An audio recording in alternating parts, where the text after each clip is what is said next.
Hola a todos, bienvenidos a esta serie de videos donde vamos a hablar de aplicación de los cannabinoides en el tratamiento del dolor. Vamos a hacer un recorrido en el cual vamos a ver cuál es la clasificación del dolor, cómo se define, cuál es el enfoque clásico de tratamiento y cuál es el enfoque más moderno que tenemos por medio de la aplicación de los cannabinoides. Entonces, yendo al primer punto, el dolor por definición es una experiencia subjetiva desagradable asociada al daño potencial o real en un órgano o en un tejido de nuestro cuerpo. Eso es la definición del dolor. Y decimos que es una experiencia porque el dolor se compone de la suma de una componente física que tiene que ver con la sensación, con lo sensorial, con sentir el dolor, y otra componente que es psicológica, que tiene que ver con las emociones que ese dolor evoca, que pueden ser de miedo, que pueden ser de angustia, incluso de soledad, de incomprensión, distintas cosas que no pueden disociarse de la experiencia del dolor en sí mismo. Entonces, esto es algo muy importante porque va a hacer que cada persona viva, experimente el dolor de distinta forma e incluso en una misma persona en distintos momentos de la vida, la experiencia de dolor puede ser distinta dependiendo de lo que esa persona esté atravesando en el momento. Entonces, vamos al primer punto para empezar a entender que el dolor es una experiencia muy compleja. Se habla de umbral del dolor como aquel punto en el cual un estímulo empieza a sentirse como doloroso. Y se habla de tolerancia como ese punto en el cual el estímulo ya deja de ser tolerable. En el medio de eso, entre el umbral y la tolerancia, está la resistencia al dolor, que también varía de un individuo al otro.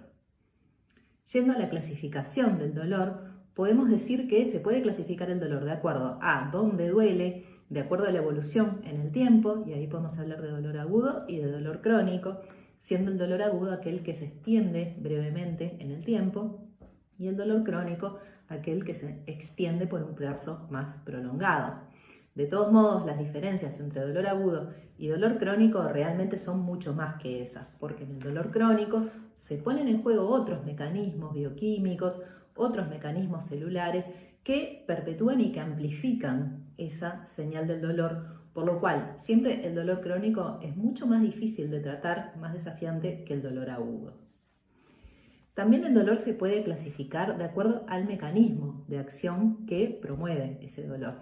Y ahí tenemos que el dolor puede ser neuropático, que puede ser nociceptivo o que puede ser nociplástico. Y ahora vamos a explicar un poquito más.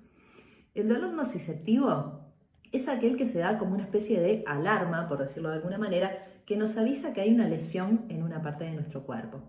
Y esa lesión es un estímulo, sea químico, sea mecánico, sea térmico, puede ser una quemadura, puede ser una herida punzante. Cualquier tipo de estímulo es percibido por los receptores sensoriales y eso envía una señal al sistema nervioso central, al cerebro, para avisar de eso. Y esa señal se llama nocicepción y esto se llama dolor nociceptivo, aquel asociado a una lesión en una parte determinada de nuestro cuerpo.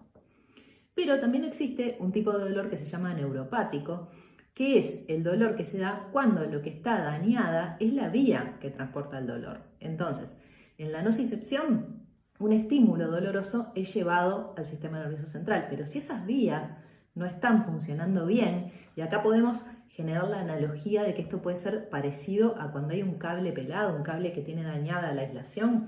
Entonces, si esas vías funcionan mal, lo que va a suceder es que se empieza a tener dolor y se sigue teniendo dolor, aun cuando puede haber ausencia del estímulo que provocó el dolor. O sea, puede ser que ya eso se haya solucionado y la persona experimenta dolor igual, porque lo que está alterada es la vía que traslada el dolor.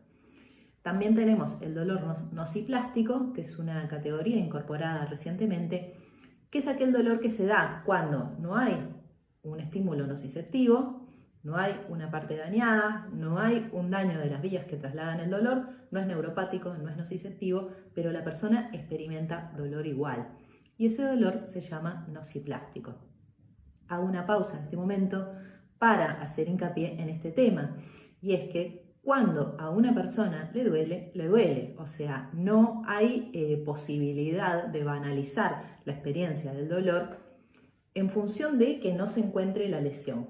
Si la lesión no se encuentra en ninguna parte del cuerpo, a la persona igual le duele y el dolor lo tenemos que tratar igual. El dolor es una experiencia única, como dijimos al principio, que va a estar teñida, que va a estar marcada por toda la subjetividad de esa persona y que siempre la tenemos que abordar y tratar de la mejor manera.